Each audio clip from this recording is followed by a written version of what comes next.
Avez-vous déjà entendu dire que la chute de l'Empire romain n'a pas commencé sur un champ de bataille, mais dans une chambre impériale? Les empereurs qui ont façonné l'histoire, les luttes sanglantes pour le trône, les trahisons, tout cela n'est rien à côté d'une vérité plus sombre. Rome a commencé à s'effondrer à cause de sa plus grande faiblesse, et cette faiblesse est devenue une arme mortelle entre les mains d'une femme. Qui était-elle ? Une femme capable de faire trembler les hommes les plus puissants de l'Empire, de transformer la morale romaine en arme, et de faire du scandale un véritable outil de pouvoir. L'histoire a tenté de la faire taire, les sources ont cherché à la salir, certains ont même remis en question son existence. Mais elle reste l'un des signes les plus révélateurs de la lente décomposition d'un empire, même à l'apogée de sa gloire. L'histoire que je vais vous raconter aujourd'hui n'est pas seulement celle d'un scandale, c'est celle d'un avertissement silencieux inscrit dans le destin même de Rome. Et tout a commencé avec une jeune fille de 15 ans entrant dans le palais. En 38 de notre ère, Rome paraissait invincible. Les légions marchaient, les forums bourdonnaient, les sénateurs débattaient sous des colonnades de marbre qui se dressaient depuis des siècles. Tout semblait ordonné, magnifique, éternel. L'Empire s'étendait de la Bretagne à la Mésopotamie. Ses frontières tenaient bon. Sa richesse circulait comme le sang dans un corps vivant. Pour le monde, Rome était un monument à la civilisation humaine elle-même. Mais derrière les portes du palais du Mont Palatin, quelque chose pourrissait de l'intérieur. Une jeune fille de 15 ans franchit ces portes cette année-là. Son nom était Messalina. Elle était censée être une solution.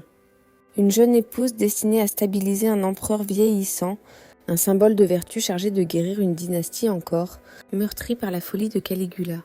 Le Sénat loua cette union. Les prêtres la bénirent. Les citoyens célébrèrent dans les rues, convaincus que la fertilité et le sang noble rendraient sa dignité au trône. L'histoire se souviendrait d'elle très différemment. Voici l'histoire de la manière dont une impératrice transforma la plus grande force de Rome, son code moral rigide, son obsession du pouvoir, sa peur du scandale, en une arme si dévastatrice que les hommes les plus puissants de l'Empire se retrouvèrent piégés, non par des armées, mais par la honte. Avant que les empires ne s'effondrent sous le siège, ils se décomposent souvent de l'intérieur. Avant que les barbares n'arrivent, la décomposition commence toujours chez soi. Messalina n'avait pas besoin de légions. Elle possédait quelque chose de bien plus efficace. La capacité de voir ce dont les hommes avaient le plus peur, et la volonté d'en faire une arme. Si vous appréciez ces chapitres sombres de l'histoire, laissez un like et abonnez-vous. Dites-moi en commentaire d'où vous écoutez. Je suis sincèrement curieux de savoir jusqu'où ces récits voyagent. Revenons maintenant dans le monde de la Rome antique, là où une impératrice découvrit que le contrôle pouvait s'acheter par l'humiliation et que la chute du plus grand empire pouvait commencer non pas sur un champ de bataille, mais dans une chambre. Voici l'histoire de Messalina, la femme que Rome tenta d'effacer de ses annales, et du scandale qui murmura l'avertissement final de l'Empire. Le public voyait ce que Rome voulait qu'il voie, une femme magnifique, de sang noble, à la peau pâle, aux cheveux dorés, le genre de visage qui attirait tous les regards. Elle donna à Claude des enfants, un fils et une fille, rapidement et sans complications.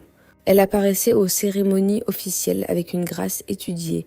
Elle respectait les rituels de la respectabilité.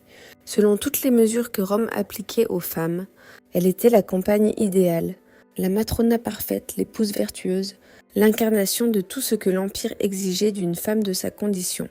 Et si cette perfection n'avait été qu'un masque? Les murmures commencèrent dans les recoins les plus sombres de la ville, dans les immeubles insalubres du quartier de la Subure, dans les quartiers des serviteurs des maisons nobles, dans les casernes où les soldats buvaient du vin bon marché et disaient des vérités qu'ils n'auraient jamais osé prononcer en plein jour. Les rumeurs se déplacèrent comme l'eau qui s'infiltre dans les fissures, mais impossible à arrêter, se répandant aussi bien dans les couches les plus basses que les plus élevées de Rome. On racontait, avec des détails de plus en plus élaborés à chaque transmission, qu'une impératrice quittait le palais la nuit. Non pas pour rejoindre un amant en secret, ni pour prier dans un sanctuaire, mais pour disparaître entièrement dans une autre vie. Elle circulait dans le quartier rouge de Rome comme un fantôme. Son visage était dissimulé sous une couche de maquillage grossier, appliqué délibérément pour masquer ses traits. Son corps était offert dans le même lupanar que celui où l'élite de Rome prétendait ne jamais mettre les pieds dans l'établissement qu'ils utilisaient, tout en affichant une vertu publique irréprochable. Elle acceptait de l'argent pour ses services comme si elle n'était qu'une prostituée ordinaire. Elle n'accordait aucun traitement particulier, n'exigeait aucune reconnaissance. Elle entrait en concurrence directe avec les professionnels de la subure, et celles qui parvenaient malgré tout à la reconnaître se retrouvaient devant un choix, le silence ou la ruine. Mais ce n'était ni du désespoir, ni de la pauvreté, ni de la folie, ni les soubresauts d'une femme en cage, cherchant désespérément à s'échapper d'une vie insupportable. C'était quelque chose de plus froid, de bien plus calculé. Une exploration délibérée de tout ce que Rome lui interdisait d'être. Elle était née avec un statut suprême, mariée à un empereur doté de beauté, de pouvoir et d'un accès à tous les plaisirs que le monde pouvait offrir. Pourtant, rien de tout cela ne la satisfaisait. Au contraire, elle avançait vers l'interdit avec la précision d'un chasseur traquant sa proie. Chaque nuit, elle violait le code de chasteté qu'on exigeait d'elle. Le contraste devenait de plus en plus frappant. Plus l'Empire idolâtrait sa pureté en plein jour, plus il devenait enivrant pour elle de la briser dans l'obscurité. Elle avait découvert quelque chose qui allait définir tout son règne. Le pouvoir érotique de la contradiction. Le frisson ne venait pas des actes eux-mêmes, mais de leur audace, du fait de savoir que quelque part dans la ville, des sénateurs et des généraux qu'elle salueraient avec une courtoisie parfaite le lendemain ignoraient totalement qu'ils avaient hanté en sa présence. Du simple plaisir de savoir qu'elle trompait tout le monde, le lupanar était sa répétition. Le palais devint sa scène.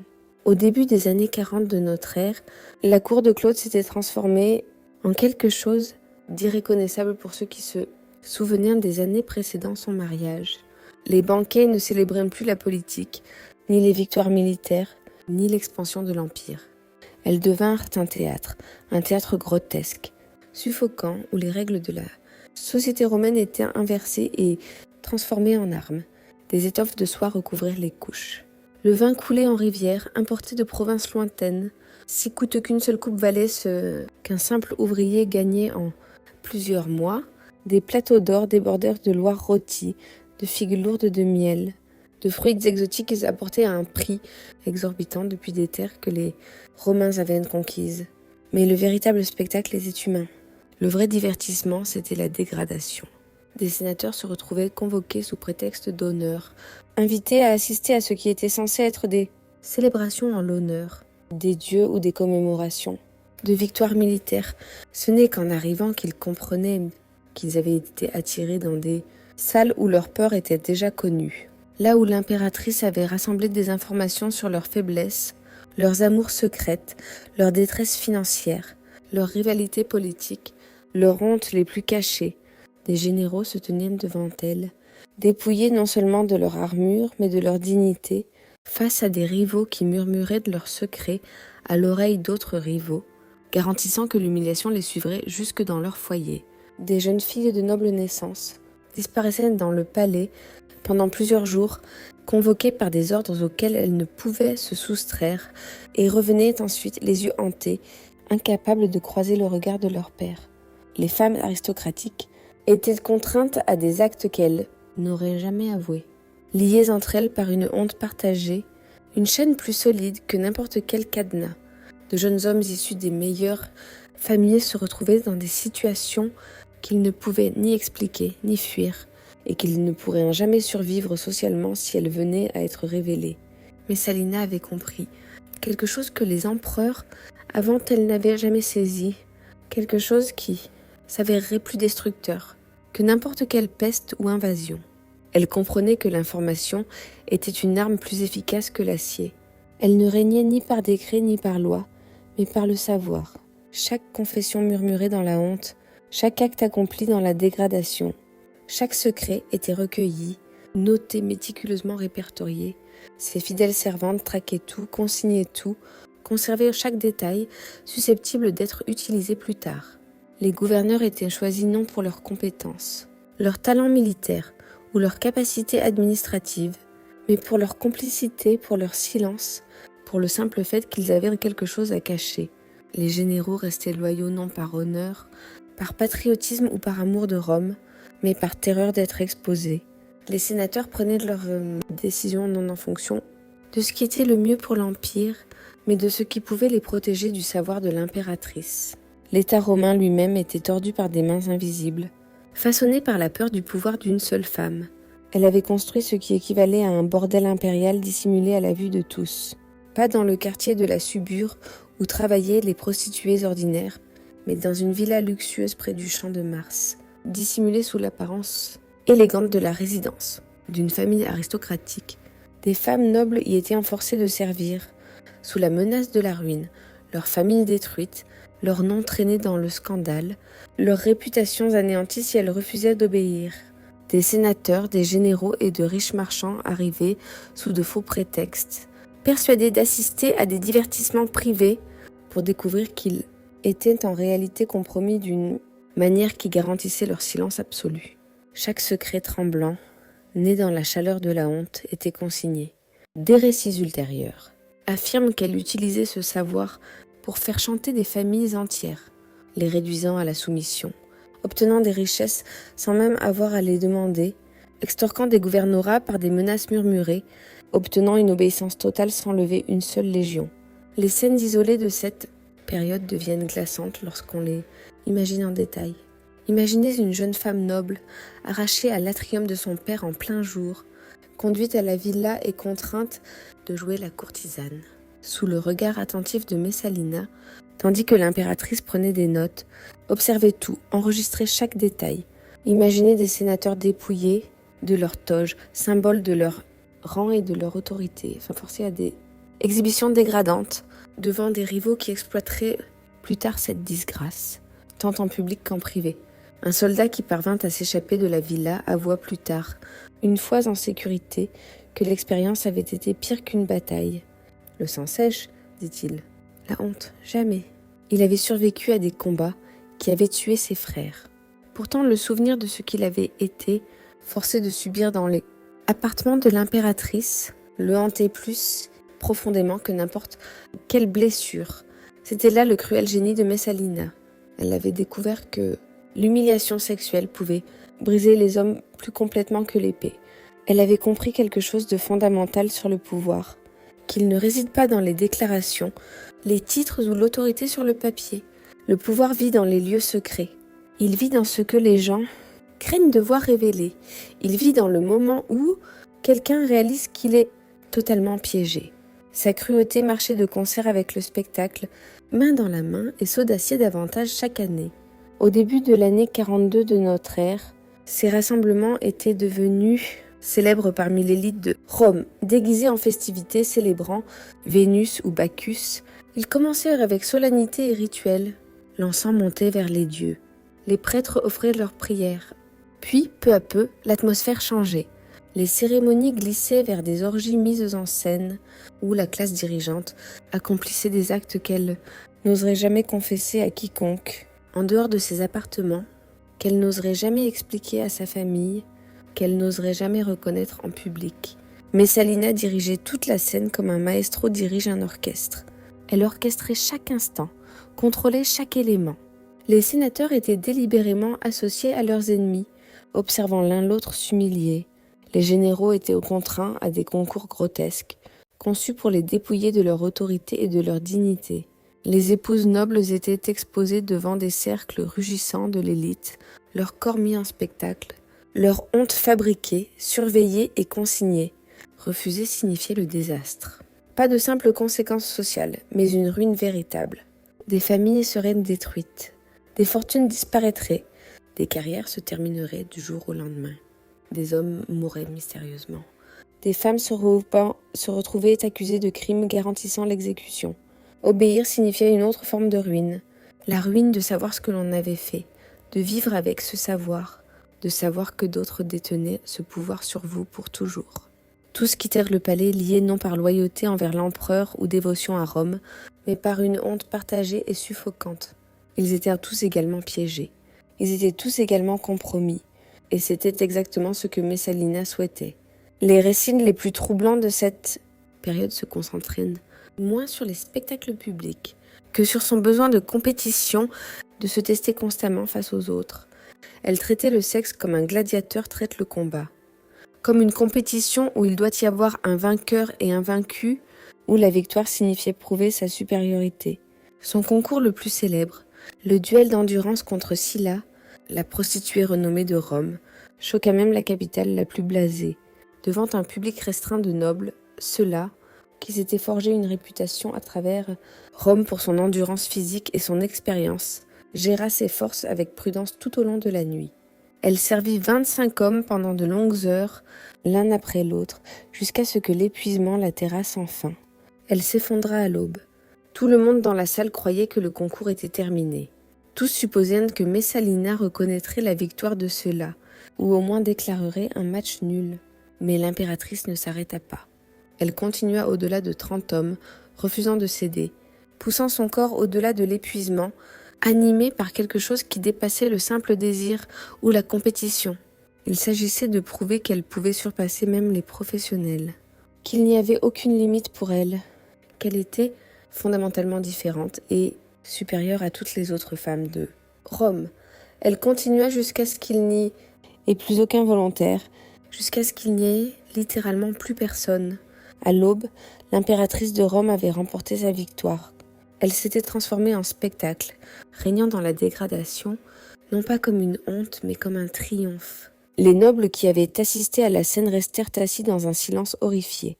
Ce n'était pas le comportement d'une impératrice, ce n'était pas la conduite d'une matrona, d'une épouse vertueuse. C'était autre chose, quelque chose qui violait toutes les notions que Rome avait sur le genre, le pouvoir et la respectabilité. Et pourtant, elle avait réussi. Elle avait transformé sa propre dégradation en démonstration de pouvoir absolu. Pourquoi une femme élevée dans le privilège, adorée pour sa beauté et couronnée impératrice, embrasserait-elle délibérément la dégradation comme son plus grand plaisir ? Historiens et psychologues ont cherché des réponses à travers les siècles. Certains soutiennent que c'était une luxure insatiable, un appétit qui ne pouvait jamais être satisfait, peu importe combien de fois il était assouvi. D'autres évoquent une soif de pouvoir, l'idée que contrôler les hommes, par le sexe, représentait la forme la plus profonde de domination. Certains chercheurs voient un traumatisme dans son histoire. Elle fut mariée à 15 ans à un homme plus du double de son âge, un homme dont le corps déclinait, dont l'esprit vacillait parfois, dont l'autorité était absolue. En épousant Claude, elle perdit toute autonomie. Tout en elle était contrôlé. Ce qu'elle portait, où elle allait, avec qui elle pouvait parler, ce qu'elle pouvait faire. Peut-être que dans ses nuits secrètes au lupanar, dans son orchestration de l'humiliation, elle reprenait le seul pouvoir qui lui restait, le pouvoir de son propre corps, utilisé selon ses propres termes, pour ses propres fins. Peut-être que la vérité est plus simple et plus terrifiante. Pour Messalina, le contraste était enivrant. Plus son rôle public exigeait chasteté et vertu, et l'incarnation de la respectabilité, plus il devenait excitant de tout trahir complètement. L'écart entre ce qu'elle était censée être et ce qu'elle était réellement créait une sorte d'électricité psychologique qui la propulsait en avant. Elle menait deux vies complètement distinctes, et le danger du secret, le risque constant d'être découverte, était peut-être plus addictif que n'importe quel plaisir physique. Son empire de luxure eut des conséquences de grande portée qui se répercutèrent dans la structure politique de Rome. Le Sénat, déjà affaibli par des décennies précédentes d'instabilité et de violence, se retrouva paralysé par le chantage. Les gouverneurs étaient choisis non pour leurs compétences, leur expérience ou leur talent militaire, mais pour leur vulnérabilité au compromis. Les généraux restaient loyaux non par honneur ou patriotisme, mais par peur d'être exposés. Les politiques de Rome étaient tordus sous sa main invisible, façonnés par le besoin des hommes, puissants de protéger leurs secrets plutôt que de servir l'intérêt de l'Empire.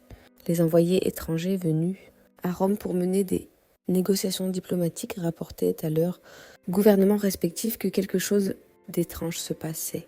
Les sénateurs qui auraient dû être alertes et engagés semblaient abattus, distraits, presque brisés. Les négociations qui auraient dû être simples devinrent inexplicablement compliquées.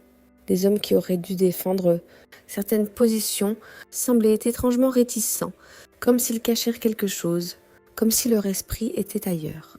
La direction de Rome était consumée de l'intérieur par l'obsession d'une seule femme, la soif de pouvoir d'une seule femme, exprimée à travers le contrôle et la honte. La machine de l'Empire qui fonctionnait depuis des siècles avec une efficacité remarquable, commençait à rouiller de l'intérieur. La décadence engendre des ennemis. C'est une loi aussi vieille que la civilisation elle-même. Les soldats qui avaient longtemps toléré les excès impériaux, les banquets fastueux, les indulgences sexuelles, l'étalage de richesses commencèrent à murmurer. C'étaient des hommes endurcis qui avaient combattu dans des provinces lointaines, qui avaient vu mourir leurs camarades, qui avaient appris à accepter la cruauté du monde. Pourtant, la loyauté se fissurait. Lorsque les rumeurs circulaient selon lesquelles leurs propres camarades avaient été convoqués à la villa de Messalina et dépouillés de leur dignité devant ses invités. Pour des hommes endurcis par la guerre, l'humiliation était pire que la mort, pire que la douleur. C'était une violation de quelque chose de fondamental. Les casernes résonnèrent de murmures et de malédictions qui, ailleurs, auraient signifié la trahison. Les hommes parlaient ouvertement de l'impératrice de manière qui aurait entraîné l'exécution si cela avait été rapporté. Les murmures s'intensifiaient, le mécontentement s'approfondissait, et Messalina, depuis sa position de pouvoir absolu, pouvait sentir le sol commencer à se dérober sous ses pieds. Sa paranoïa gonflait en conséquence. Les gardes autour d'elle se renforçaient. Sa sécurité augmentait. Les punitions pour le moindre signe de déloyauté ou de manque de respect devenaient plus sévères. Les spectacles devenaient plus cruels, comme si doubler la honte pouvait étrangler la rébellion dans l'œuf. Chaque acte creusait de nouvelles. Fissure dans la fragile façade de son dominion de désir. Elle pouvait le sentir, même si elle ne pouvait l'admettre. Le système qu'elle avait construit devenait instable. Le pouvoir maintenu uniquement par la peur et la honte est intrinsèquement précaire. Rome avait survécu au feu, à la peste et aux invasions. Elle avait enduré des guerres civiles, des tyrans et des défaites militaires. Pourrait-elle survivre à une impératrice qui régnait par la dégradation ? La structure de l'Empire pourrait-elle supporter le poids de sa corruption ? Ces questions commencèrent à se poser, non plus seulement en murmures, mais dans des conversations délibérées, parmi ceux qui avaient encore le courage de parler. Le point de rupture arriva en 48e année de notre ère, avec un acte si audacieux, si imprudent, qu'il stupéfie encore les historiens plus de 19 siècles plus tard. Pendant que Claude était en Ausonie pour affaires militaires, Messalina organisa un mariage. Pas un secret échangé dans l'obscurité, pas un serment privé entre amants, pas une cérémonie cachée accomplie dans l'ombre et la peur, mais un véritable mariage romain. Une cérémonie de mariage réelle, célébrée en plein jour, en présence de prêtres, de sénateurs et des membres de la cour. Elle s'unissait à un sénateur nommé Silus, un jeune homme séduisant qui avait été son amant depuis quelque temps, non métaphoriquement, non en secret mais légalement. Les prêtres étaient présents, les témoins signaient, les contrats étaient scellés avec toute la formalité et le rituel que Rome exigeait. Chaque élément que nécessitait un mariage réel était en place pour légitimer l'union. Les oreilles furent prises, les dieux furent invoqués, les vœux furent échangés. Elle était désormais mariée à Silus tout en conservant le titre d'impératrice et d'épouse de l'empereur, régnant Claude. Ce n'était pas un simple scandale, ce n'était même pas une affaire dramatique, c'était une révolte ouverte. Elle sortait de l'ombre dans la lumière du jour, sa luxure transformée en trahison. Elle avait franchi une ligne dont il n'y avait pas de retour. Qu'est-ce qui avait pu la pousser à une telle folie ? Pensait-elle que Claude se soumettrait simplement ? Que le Sénat céderait ? Que Rome accepterait deux maris pour son impératrice ? Pensait-elle que l'empereur était trop faible ou trop vieux pour réagir ? Croyait-elle que le réseau de chantage et de honte qu'elle avait créé était si complexe que personne n'oserait s'opposer à elle ? Ou était-ce quelque chose de complètement différent ? Une compulsion, le besoin d'intensifier l'addiction au risque qui avait guidé toute sa vie. Était-elle simplement incapable de s'arrêter ? Incapable de se retenir, poussée par une faim qui ne pouvait être satisfaite que par des actes de transgression de plus en plus audacieux. Quelle que soit la motivation, l'acte se révéla fatal. Il marqua le moment où le système s'effondra. Des hommes libres loyaux, qui servaient l'empereur et lui, devaient leur fidélité, plutôt qu'à l'impératrice, coururent informer Claude de ce qui s'était passé. Au début, l'empereur rit. Ce n'était sûrement qu'une rumeur folle, une exagération, des commérages qui avaient pris des proportions incontrôlables. Cela semblait impossible. Même Messalina, avec toute son audace, ne pouvait être assez folle pour réellement se marier avec quelqu'un, alors qu'elle était mariée à l'empereur. À mesure que les preuves s'accumulaient, que les témoins se manifestaient et que les contrats étaient produits, que les détails devenaient indéniables, le rire se transforma en colère. L'empereur, qui avait été moqué et trompé par sa propre épouse, dont l'autorité avait été sapée par ses actions, dont la légitimité même en tant que pouvoir suprême à Rome avait été remise en question, finit par agir. Claude retourna à Rome avec des soldats à ses côtés, avec l'autorité rétablie, avec le pouvoir d'agir. Messalina fut retrouvée dans les jardins du palais qu'elle avait gouverné comme une déesse du vice, comme une puissance souveraine en elle-même. Les jardins où elle avait marché d'innombrables fois en triomphe, où elle avait orchestré tant de scènes d'humiliation, où elle avait exercé un pouvoir absolu sur ceux qui l'entouraient. À présent, elle était acculée, piégée, ses voies d'évasion coupées. Les écrivains anciens décrivent ces derniers instants avec une froide clarté, leur langage presque clinique dans sa précision. Elle supplia et implora pour sa vie. Elle offrit ses enfants en otage pour se sauver, utilisant les seuls moyens de négociation qui lui restaient. Quand la miséricorde ne vint pas, quand aucun appel ne put émouvoir l'empereur pour l'épargner, elle tenta de se donner la mort. Elle chercha du poison, une lame, n'importe quoi qui lui permettrait d'échapper aux conséquences, mais elle faillit. Elle ne put aller jusqu'au bout. À ce dernier instant, sa volonté céda. Un soldat enfonça la lame.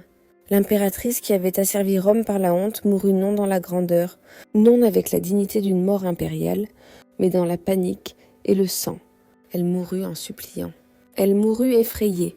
Elle découvrit que le pouvoir qu'elle avait exercé si totalement n'était pas absolu après tout, qu'il pouvait lui être retiré en un instant, que tous ces stratagèmes et manipulations avaient finalement conduit à cela, à la mort dans un jardin, à un effondrement ignominieux. Sa punition ne s'arrêta pas à la mort. Cela aurait été trop clément pour quelqu'un qui avait violé le code moral de Rome de manière aussi complète. Claude ordonna que ses statues soient renversées, un ordre exécuté avec une fureur presque rituelle. Son nom fut effacé de tous les registres pouvant être modifiés, de toutes les inscriptions publiques pouvant être gravées. Sa mémoire fut condamnée à l'oubli, une punition appelée damnatio memorial, la damnation de la mémoire réservée aux plus grandes menaces et ennemis de Rome. Pourtant, Rome n'oublia jamais. Plus on tenta de l'enterrer, plus sa légende grandit. Plus on tenta de l'effacer, plus sa présence devint persistante. Les histoires se répandirent à travers l'Empire. Les écrivains consignèrent ses exploits. Son scandale devint la norme par laquelle tous les excès impériaux futurs seraient mesurés. Elle devint un récit édifiant raconté par les mères à leurs filles. Un avertissement chuchoté dans les couloirs du pouvoir, un fantôme hantant l'imagination romaine. Se tenir aujourd'hui parmi les ruines du Palatin, et le silence y paraît lourd de sens. Les visiteurs peuvent admirer les mosaïques, les carreaux complexes qui ont survécu au siècle. Ils peuvent s'émerveiller de l'ingénierie qui permit à de telles structures de résister pendant près de 2000 ans. Pourtant, sous la poussière des âges, les pierres murmurent quelque chose de plus sombre. Elles chuchotent le lupanar caché à la vue de tous. Elles rappellent les rebelles qui furent pris et exécutés. Elles se souviennent du chantage qui a piégé les familles les plus puissantes de Rome. Elles résonnent avec le mariage interdit qui défia l'autorité impériale. L'histoire de Messalina perdure, non pas parce que Rome souhaitait qu'elle soit racontée, non pas parce que l'Empire voulait que sa légende survive, mais parce qu'elle ne pouvait pas être réduite au silence. L'histoire était trop grande, le scandale trop profond, les implications trop menaçantes pour être ignorées. En fin de compte, son héritage est un avertissement gravé à travers les siècles. Une leçon écrite dans la corruption du pouvoir et l'effondrement de la moralité. Les empires ne tombent pas seulement sous l'invasion. Ils ne s'effondrent pas seulement lorsque des ennemis franchissent leurs murs ou que des hordes barbares déferlent sur leurs frontières. Ils s'écroulent à cause de la corruption qui fermente à l'intérieur de leurs propres murs, de la lente pourriture de la décadence morale, de l'empoisonnement des systèmes même qui les maintiennent ensemble. Messalina prouva que la luxure peut être aussi destructrice que l'acier.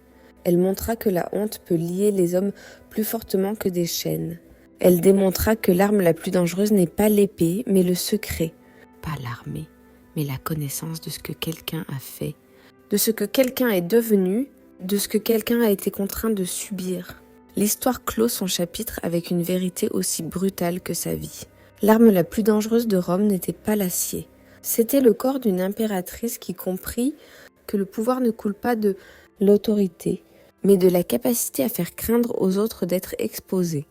C'était la connaissance que la civilisation repose sur une fondation plus fragile que nous n'osons l'admettre, que la frontière entre ordre et chaos, entre respect et dégradation, entre force et effondrement, peut être franchie par une seule personne dotée de suffisamment d'audace et d'un désir insatiable de transgression. Messalina franchit cette ligne et Rome, l'empire qui avait conquis le monde, faillit s'effondrer sous la corruption qu'elle déchaîna. Les pierres tiennent encore. Le palais attire toujours des visiteurs du monde entier. Mais quelque part dans ce silence, dans ce poids de l'histoire, l'ombre de Messalina persiste. La jeune mariée qui devint la courtisane la plus redoutée de son temps. L'impératrice qui régna par la honte. La femme qui faillit mettre à genoux le plus grand empire de l'histoire. Non par des armées, mais par l'exercice délibéré de son propre pouvoir. Son histoire pose une question qui glace à travers les âges. Restée sans réponse et peut-être insoluble. Que se passe-t-il lorsque celle qui est choisie pour incarner la vertu se couronne elle-même de vice,